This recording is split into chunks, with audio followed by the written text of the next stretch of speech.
మీ మోకాల నొప్పులకు ఎటువంటి సర్జరీ లేకుండా ఎపియాన్ పెయిన్ క్లినిక్ అందిస్తున్న అత్యాధునిక చికిత్స. సో మనకి బ్యాక్టీరియా కూడా చాలా వరకు ఫుడ్లో మనం తిన్న ఫుడ్ ప్రకారం ఒకటి ఎక్స్టర్నల్ బ్యాక్టీరియా మనకు వస్తుంది.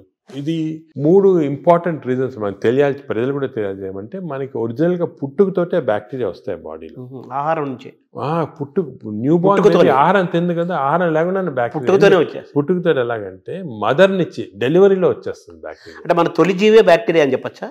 అంటే తొలి జీవి అని కాదు, మనం పుట్టినప్పుడు మన కడుపులో స్టెరైల్గా ఉండవు, బ్యాక్టీరియా ఉంటాయి.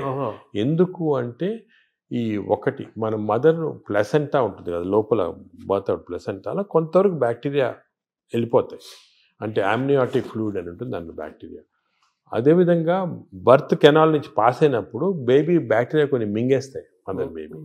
దానికే మేము చాలా రీసెర్చ్ జరిగింది దీని గురించి. ఏం కనుక్కున్నామంటే మనకి suppose baby is born natural birth, antibiotics వాడలేదు 6 months, మదర్స్ మిల్క్ ఇచ్చామనుకోండి, మదర్స్ మిల్క్ 6 months వాడితే మంచి బ్యాక్టీరియా ఉంటాయి పుట్టుకతోటి. 6 months తర్వాత మంచి బ్యాక్టీరియా. అదే కాకుండా ఈ సిజేరియన్ డెలివరీ చేసి బ్రెస్ట్ మిల్క్ ఇవ్వకపోతే యాంటీబయాటిక్స్ ఫస్ట్ 6 monthsలో వాడితే చిల్డ్రన్లో బ్యాక్టీరియా మార్పులు వచ్చేస్తాయి, చెడ్డ బ్యాక్టీరియా ఉంటాయి. సో పుట్టుకతోటి we are starting with advantage or disadvantage. Advantage or disadvantage పాపం మా బేబీ డిసైడ్ చేయదు, మదరు, పేరెంట్స్, డాక్టర్ వాళ్ళు డిసైడ్ చేస్తారు. అంటే ప్రెగ్నెన్సీ దశలోనే ప్రీ ప్రెగ్నెన్సీ దశ నుంచే చూడాలంటారా? అంటే ప్రీ అంటే మనకి యాంటీబయాటిక్స్ మదర్ కూడా వాడకూడదు, ఎంత తక్కువ వాడితే అంత మంచిది. బేబీకి 6 months దాకా అసలు యాంటీబయాటిక్ వాడకపోతే మంచిది. ఇంకోటి ఫీడింగ్ కూడా మనం ఎంకరేజ్ చేయాలి.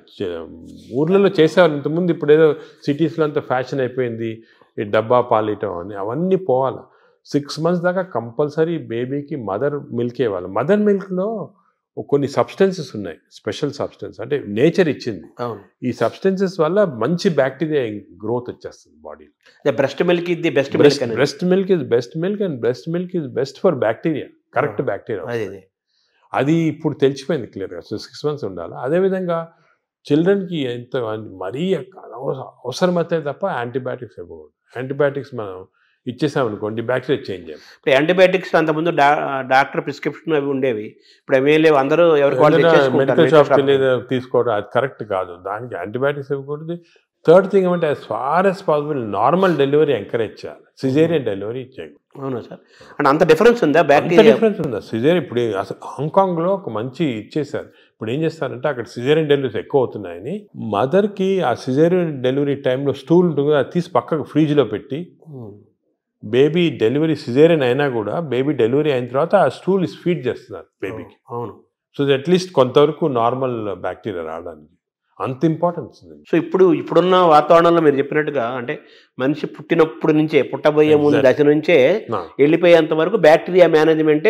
అప్పుడే ఎందుకు చెప్తున్నా ఇంపార్టెంట్, అందరూ ఏమంటే తర్వాత చూసుకుంటాం మనం పెద్ద, అది కాదు, పుట్టినప్పటి నుంచి స్టార్ట్ అవుతుంది బ్యాక్టీరియా మేనేజ్. పుట్టినప్పుడే ఈ 3 precautions follow: normal delivery, breast feeding, అదేవిధంగా నో యాంటీబయాటిక్స్ చిల్డ్రన్లో 6 months దాకా. చాలా స్ట్రిక్ట్గా ఫాలో అయ్యామనుకోండి, వీ స్టార్ట్ విత్ అడ్వాంటేజ్.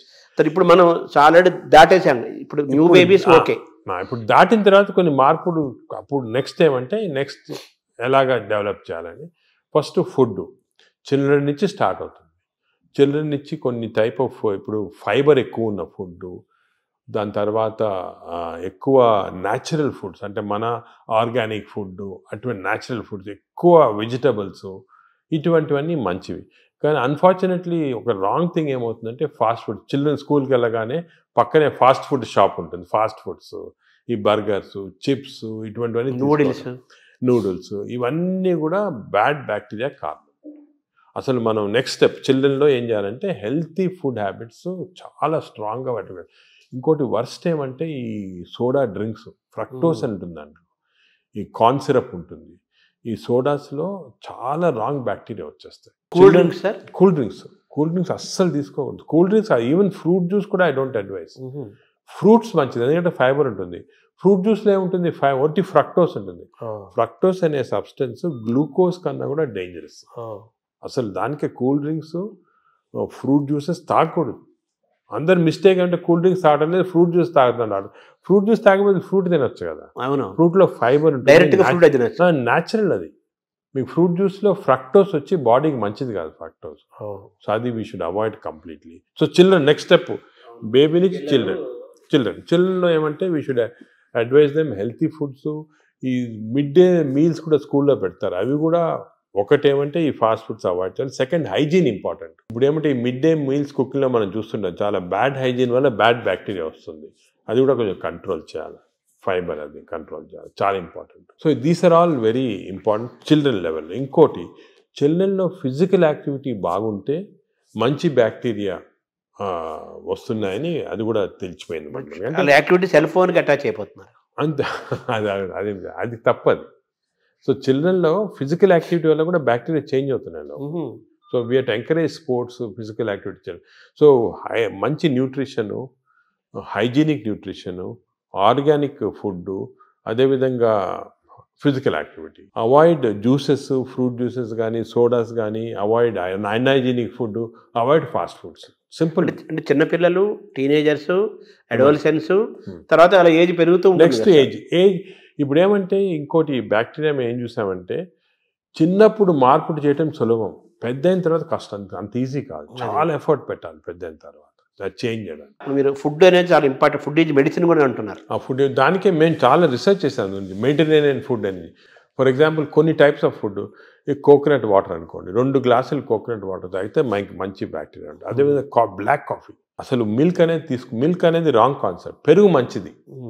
పెరుగు మంచిది కానీ పాలు మంచిది. ప్రోబయోటిక్ అంటారు కదా, పెరుగులో ప్రోబయోటిక్స్ ఉంటాయి. ప్రోబయోటిక్స్ జనరల్, పాలు మంచిది కాదు. ఎందుకంటే మనము వేరే స్పీసీస్ పాలు తాగుతున్నాం. మదర్ మిల్క్ మంచిది బేబీకి. అవును, 6 months అయిన తర్వాత వేరే స్పీసీస్ పాలు మంచిది కాదు. ఎందుకంటే పాలు ఒక స్పీసీస్లో పాలు is meant only for that species. ఇప్పుడు ఆవు పాలు అనుకోండి, ఆవు పాలు అంటే దూడకు మంచిది, అది గ్రోత్కి మంచిది, చాలా ఎక్స్పోనెన్షియల్ గ్రోత్ అవుతుంది బేబీ.